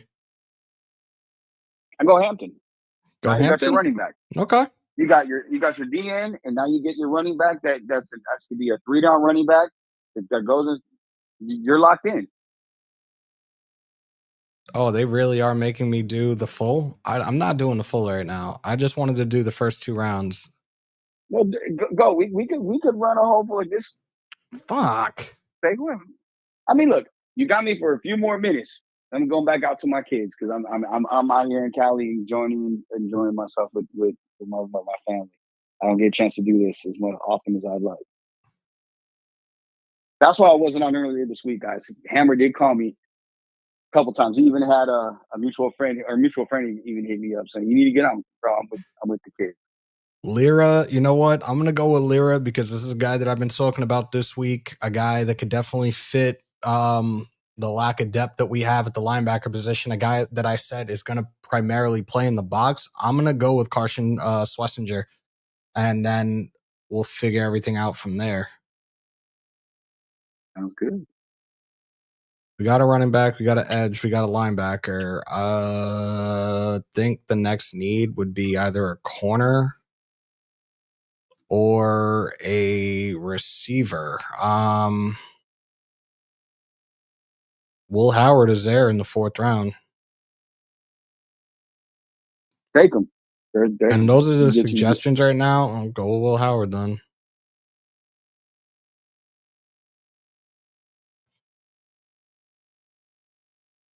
We're going to do this one, and I'm going to let you go and get back to the kids. Sounds good. Denzel Burke, he'll have a corner. Who else is there? A suggestion, the safety, Jonas Sanker out of Virginia. Zah Frazier, the corner out of UTSA. We can go D-line and go Jamari Caldwell. We can go Aeneas Peebles. I've drafted him a couple of times. What receivers are there? You got Dante Thornton, you got Pat Bryant, you got Isaac Tesla. Tesla is going to be there probably until you're probably looking at him in the 6th, maybe the 5th. Okay. McNash is there. Prater is there. Ricky White Shoes is there. You know, I'm partial to Ricky. I know you are. I know you are. That's my little brother. That's my mentee, man. I've been literally, me and Rick go back to his Michigan State days. That's my dog. Where are we going here? I'm gonna take Ricky just because I know he would. He doesn't care where he plays, but I know he would like to be in Vegas if he could. That's a fucking far ass reach from where his ranking is to where we picked him. They gave us a D+ on that. Yeah, but he also his value on special teams. They don't consider that as well. I think they threw this shit out the window now. They're like, oh wait, no, they didn't. Noel Williams, Holland Pierce. There it is. Noel Williams. There's the corner. So we got a corner. We got 3 more left. That was a major reach with Ricky. We can go D-line. We can go safety here. We can go interior offensive line and take Luke Condra. Yep. Go build that interior line. Condra, the Bearcat. 2 more. We got a linebacker. We can get a safety with Castro, and then we can finish out with an edge rusher or a tight end. I've gone Quay a couple of times, and I'll stick with Quay here. Actually, no, I won't. I'll shore up the depth at the tight end position. I'll take Conyers. So pretty much everything was pretty solid except for Ricky. Everything else is pretty damn good. I mean, their ratings are, based off of, hype and whatnot. Yeah. And I think it's more. I think at this point it's more. You have to just be realistic, and Ricky is the type of guy that wherever he goes, he's going to make a huge impact. he went at his pro day, ran a 4.49, I believe it was, or a 4.51, something like that. I don't know what happened at the combine. Rick also last year, led the nation in block punts, but the year, but still had over 12. I think he had 12 touchdowns last year, caught for over 1,000 yards, back-to-back 1,000-yard seasons. The year before, caught for 1,400 yards, damn near 1,500. He's just so fluid and natural as a receiver. There's aspects of his game, and because it's you, and honestly, like, to be real, it's because it's UNLV. Yeah. You know, if he put up those numbers at USC, he would, or Notre Dame or Michigan, or you insert, Texas, whatever big school. It's a different talking point when it comes to that. But because it's UNLV, it's a little bit different. So, trust me, if he was a Raider, and I know Graf salutes a Graf, man. Like, I love what Graf does. There's, Graf. I know Graf did a really good little interview with him at not the Senior Bowl, the East West Shrine game. I think if Ricky were to stay, I think that would be again, Raider Nation would be happy with that. Whether it's the 4th round, 5th round, whatever. Ricky's a dude, and again, like, I'm partial to him. I'm partial to Knowles, the guys that we text every day. They get a text from me in the mornings, and they're just good dudes. Jackson Woodard's another one, like, so, but end of the day, like, next week when I get back to Vegas, not this upcoming week, I'm still in Cali. I get back to Vegas the week of the draft. I'll be on whenever. Anytime you need me throughout that week, Hammer, I'm here for you, bro. I'll let you know what the availability is, and we'll try to figure something out. But as always, I appreciate you coming on in, hanging out. Get back to the kids, and we'll definitely talk later, bro. All right, guys. Love y'all. Have a good one. Later, bro. Be safe out there. Happy Easter. Oh, well, Easter's next week, but we're good. Yeah, but I'm not going to talk to anybody. I'll talk to you, but everybody else out there, happy Easter. I'll talk to you during the week. Got you, bro. I'll talk to you soon. All right, brother. Later. Shout out to Joe. We brought to you the Hammer and Joe Show, the Hammer and Joe Show, and we're not done. So, he said he wants to. Let's do 2 rounds. Let's select all. I'm going to put this back on the screen for you guys. Add the stage. Get me down at the bottom. Can we do it this way? You guys want to do it? No. Let's make it. I'm not say that. Okay. So we're going to do all 32. Really, I can't. There's no way of doing it fast or slow if we're doing this. But let's enter the draft room. And let's go through this real quick. So again, we're looking at it, and I can go down the board very quickly with the first couple of picks, and you see, trying to see if it shows the team needs. Not really showing the needs here. At least I don't think so. Hold on. No, it's not showing the needs. Whatever, it is what it is. All right. Cam Ward's going first overall. Actually, I got to start this. That would help. That would help, right? So it is showing their team needs, and it's right here. You guys can see they need a quarterback. They need an edge. They need a running back. They pretty much need everything possible. Cam Ward. Cleveland, we've talked about this, especially as it pertains to Flacco being there now. I don't see them going the route of a quarterback. Walt, go ahead, man. Walt, go ahead. Second overall pick. Where's the... Let's do this the right way. We're doing a mock. Let's do this the right way. The second pick of the 2025 NFL Draft, the Cleveland Browns select. And now we have to wait for Walt patiently. Abdul Carter. Okay. Abdul Carter, edge. Yeah, Penn State. Third, the Giants. Giants, I think, are going to take Shedeur Sanders. I'm sorry, Travis Hunter. I don't see them taking I do not see them going with Shedeur here. It was talked about for a long time, but now that they have Russell Wilson and Jameis Winston in New York, I don't see that happening.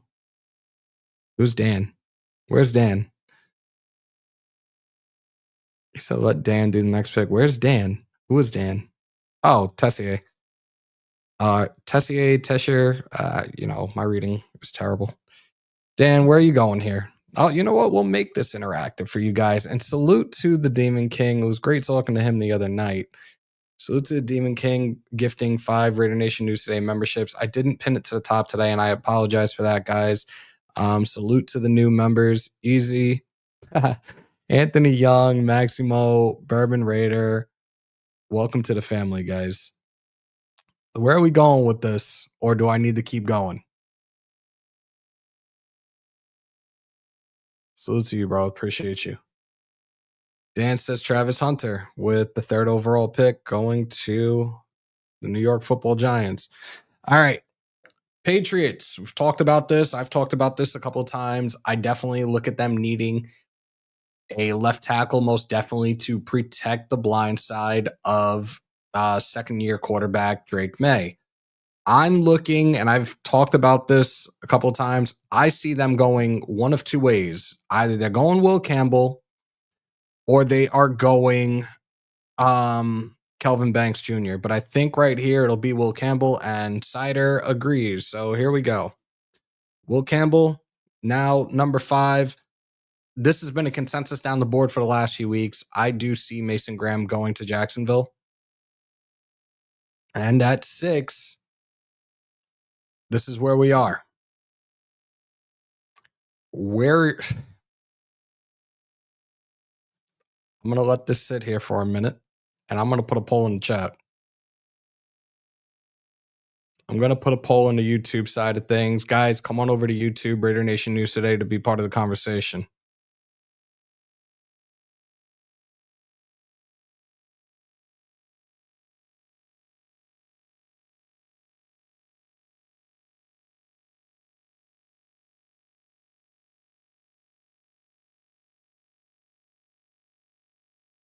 All right, so it's in the chat, guys. Number 6, who you got? Sanders or Genty?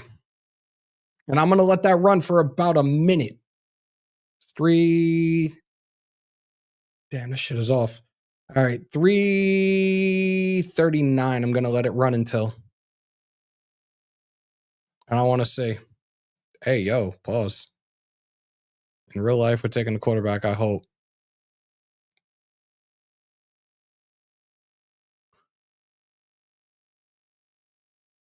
I'm going to let it run. I'm going to give you guys like 90 seconds. We'll see how this plays out.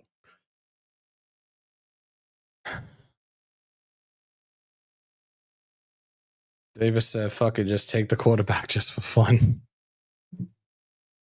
I'm curious. I'm real curious to know how you guys would feel in the event that Sanders is there at 6 and they take Sanders. Very curious to know how you guys would feel about that.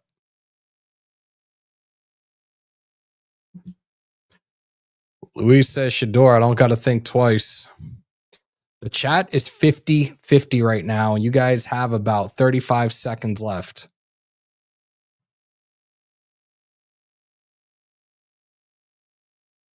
Man, I'm taking Sanders all day long. Sider said Shedeur. Dan says 50-50.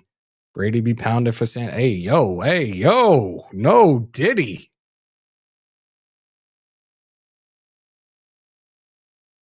All right, you got 8 seconds. Right now, it's 55 Sanders.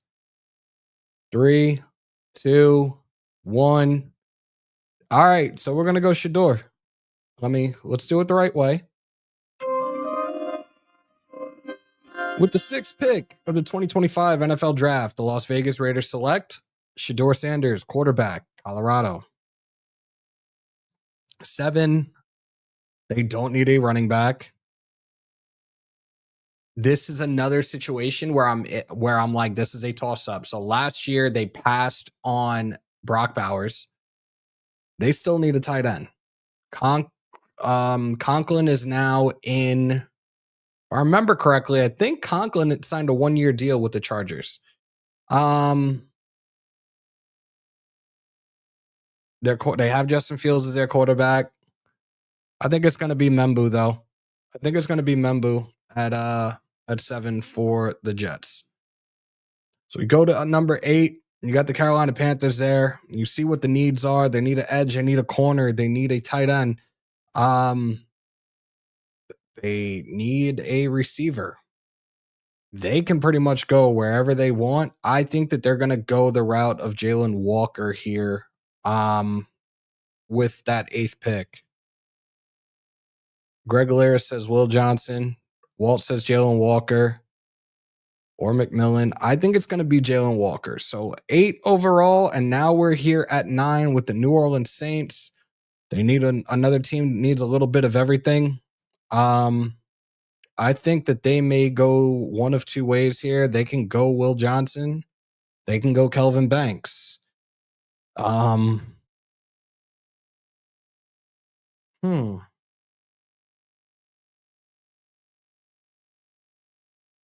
Team that's in cap hell year in, year out. It's a rookie deal, though. Let me see what you guys are saying in here.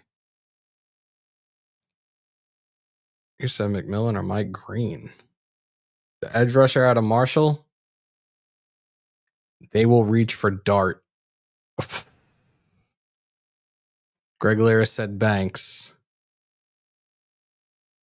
We'll get them some help on the offensive line and go with Kelvin Banks.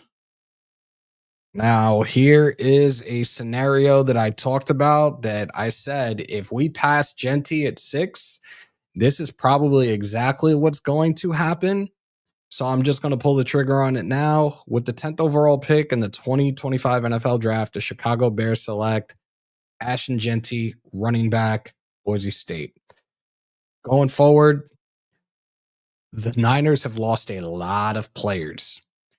Still no word on the contract extension of Brock Purdy.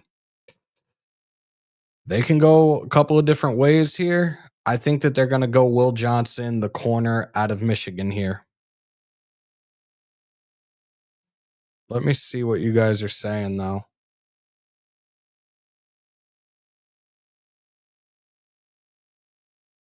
I'm looking.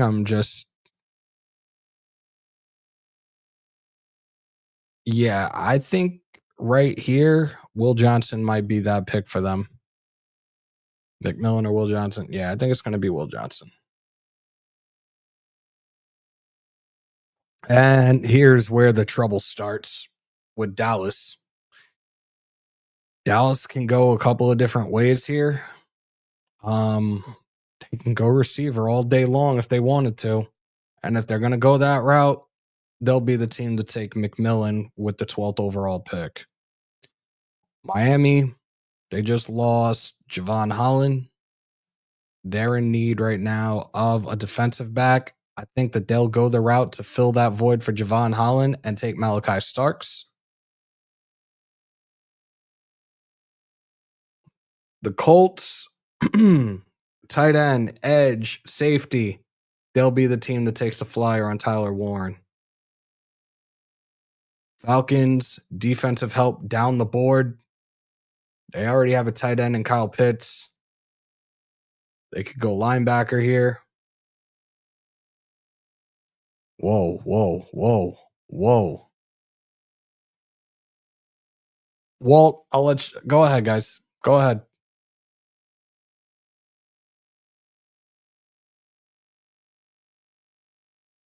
I had the wrong screen up, too.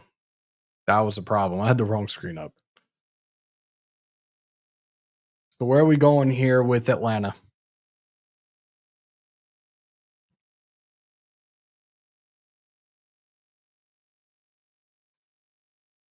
This is on y'all. I'm waiting.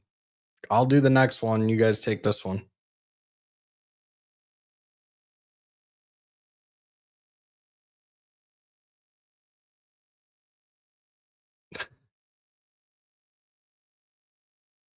Walt, don't start. Go Green. Mike Green. Going to Atlanta. All right, we got Arizona here at 16, and you guys see the suggestions on the board. You see what their needs are as well. Oh, I'm taking this one. JD Barron. This is up. This is on you guys. Bengals at 17. Where are you guys going?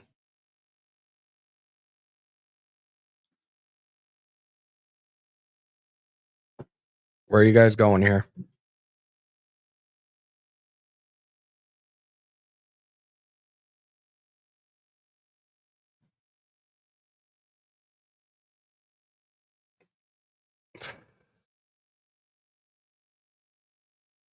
Oh my God. Walt, come on, dude. I'm about to just round the rest of this out. Let's go. Greg Lira with an answer. Mikael Williams. All right. Seattle at 18.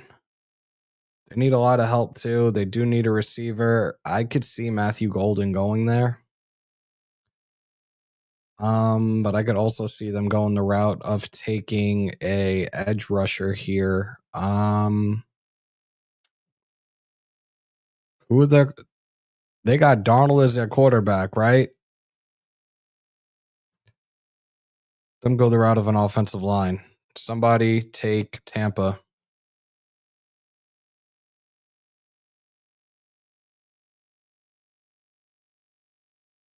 Somebody take Tampa and put Tampa and put the pick. Like put Tampa in the chat and put the pick that you're making. First person to do it, that's going to be the pick.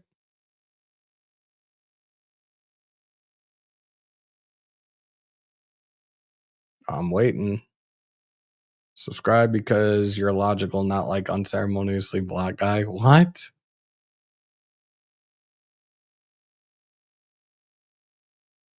Got him.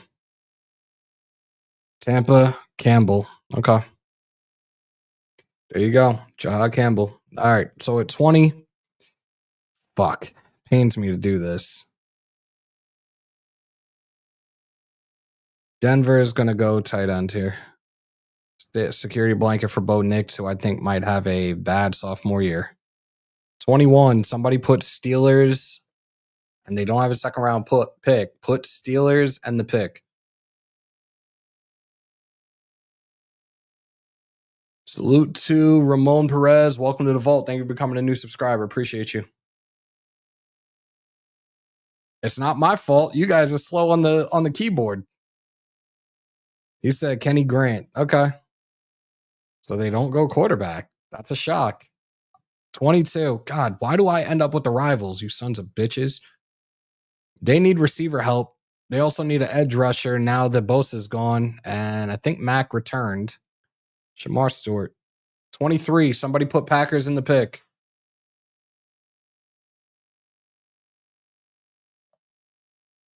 Packers and the pick. Let's go. I'm only doing one round of this because this is absolutely insane right now.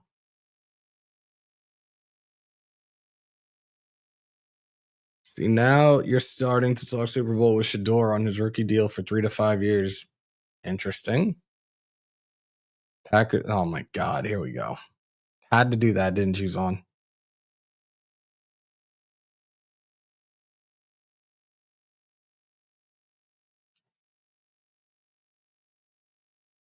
Got him. Pack Golden. Okay. Shit. Another team without a second round pick. I'm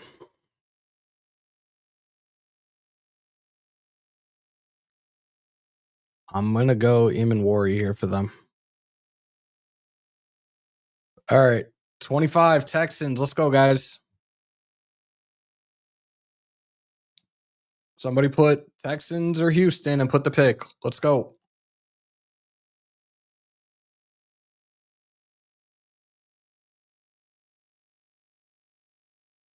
Zabel. Okay.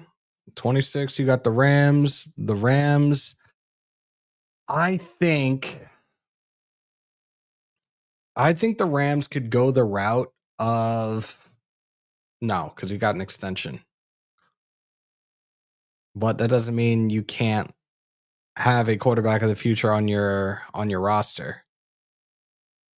I think he would fit the Rams offensive scheme.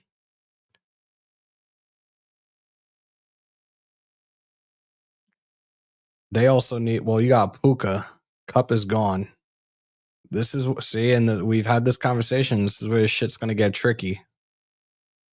But I think they're going to go Jackson Dart here. 27, you got the Ravens.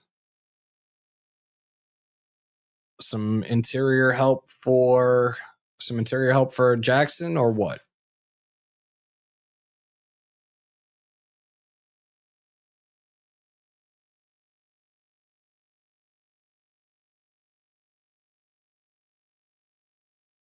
Where are we going here with Baltimore, guys? Tyler Booker. Okay.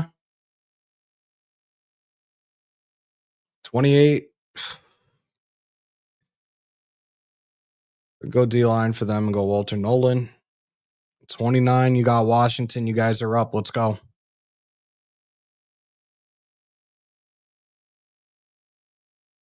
Pretty much they need more help on the defense, but I still think, and I've said this a few times this past season with the Commanders, that they could really use a true number one receiver. Amika might be that guy. I think Amika could be that guy for them. So with the 29th pick, I think Egbuka, Walt said best edge. What does their running back room look like, actually? And salute to the resident meathead in the building, Mr. L.A. Rob. Yeah. Commanders, Pierce Jr. Okay. Buffalo. Help across the line or a receiver for the current MVP? Where are we going with Buffalo? Buffalo.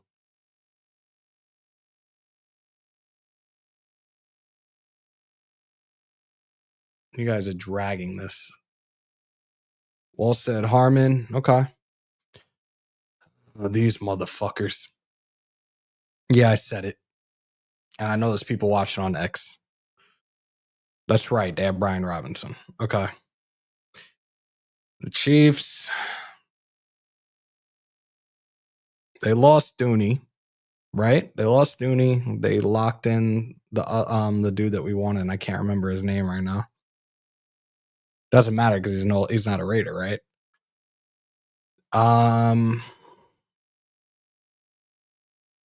Twice on Sunday, Hunter. Twice on Sunday. Charles Grant. Got you, brother. Wait, is he even there? No. Oh, fuck. It would pain me to fucking even throw this dude in that shit. Donovan, da-da-da-da-da. Yeah, I don't want to butcher the last name. All right. They're really looking at receivers here? Yo. All right. Philly, dilly. I'm going to do this one and that's it. Like, I'm not going to do the full because, like, this shit was dragging terribly. I don't look at Philly necessarily needing a receiver. Like, really? Where are we going here? I want to see what your guys' thoughts are. Where are we going here?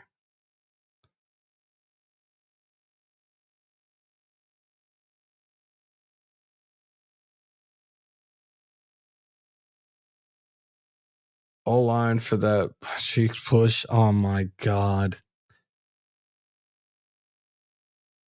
They're looking at D-line and receivers right now and edge.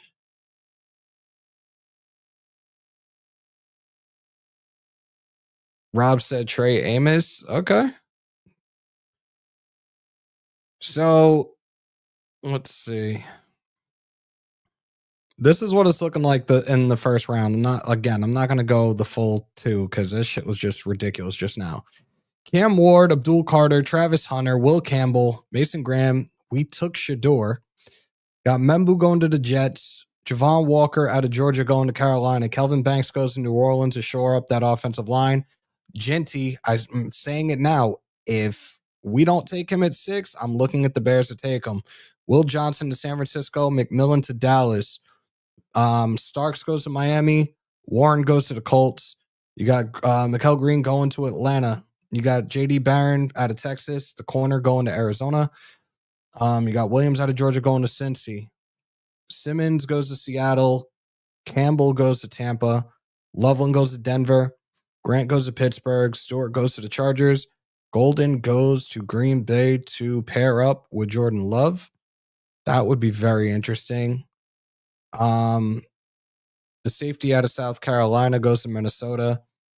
Zabel, the guard out of North Dakota State, goes to Houston. Jackson Dart goes to the Rams. That's going to be a very sneaky one if that does happen. Hey, we saw it last year with the Falcons. That could be the fleece. Baltimore gets Booker out of Bama, shores up that offensive line for Lamar Jackson. Nolan goes to Detroit. Pierce goes to Washington. Harmon goes to Buffalo. Ruaku, that was probably the best way I could do it, goes to KC. And Amos goes to Philly, the corner out of Mississippi.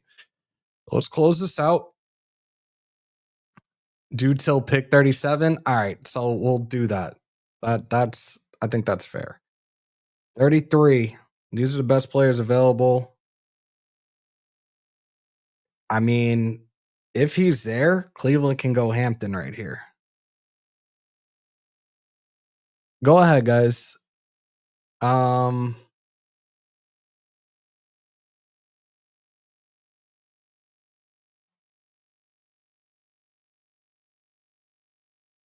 Where is Minnesota? They're not. All right. 33rd overall. They already got their edge rusher. That's checked off their list. They're going to, you know what? Go Maxwell here. Hairston goes off the board. And at 34, the New York Football Giants. They need, I don't see them going to quarterback in this draft. Protection for Wilson. 35, you got Tennessee, who needs an edge. They need a running back. They need pretty much everything as well.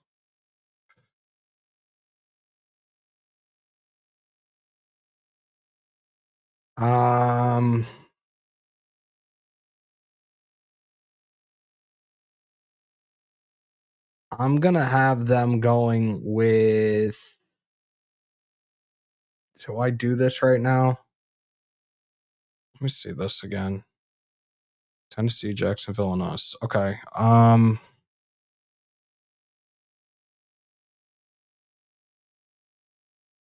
going to have them go edge and go Nick Skirton. Skirt. They got Mason Graham in the first round with that 5th overall pick. They got a lot of needs as well. I could definitely see them going a receiver here.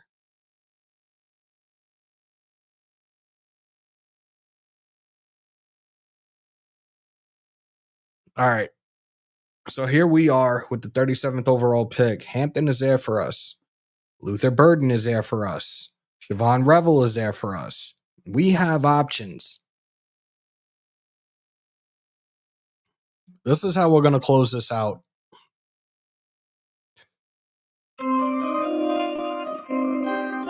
With the 37th pick of the 2025 NFL Draft, the Las Vegas Raiders select Marion Hampton, running back, North Carolina. So there you guys have it. We did up to 37. We got Shador. Let's see if I can collect this. I don't think it's going to let me show the team. We got Shador with 6. We got Amarion Hampton in the second round. I don't think that was too bad. Let me trying to figure out which screen I'm on with this mouse. This shit is annoying. There we go. I would honestly, I would say if we go, and this is 11 days away, guys, if we in fact take Sanders with that 6th pick, I'm more intrigued to see how you guys are going to react with that. If we in fact took Sanders with the 6th overall pick, and it sucks that we're not going to be at a location doing it like we have the last few years, or 2 of the last 3 years rather. But RNG salute. RNJ, I'm sorry.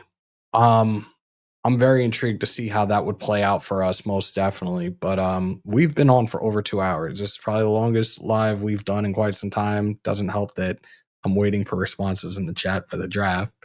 But having you guys involved is always a top priority. Having you guys engage and interact during the lives, it means a lot. And again, the growth of the channel doesn't happen without each and every single one of y'all. So I appreciate everybody that pulled up, hung out for these 2 hours. On your way out, if you haven't already, smash some thumbs. Hammer that sub, crush the bell to stay up to date with all your Raiders news, rumors, updates, live streams, and reactions. In the house that Hammer built by the nation, for the nation, Raider Nation News Today. I'm definitely going to try to do something probably early tomorrow afternoon. It might be a Graph and Hammer show. I'm going to try to talk to him and see if we can get something going tomorrow. Maybe do another mock. We shall see. But continue to stay safe. Most importantly, be kind to one another. COVID or not, you should always remember to wash your hands and your asses. And as always, win, lose, or tie, Raider Nation till I die. Am I missing anything? Yeah. Of course, as always on my New York, peace, love, and positivity. And oh yeah, there's that part too. And when I leave, come together like butt cheeks. Till next time, y'all. We outro.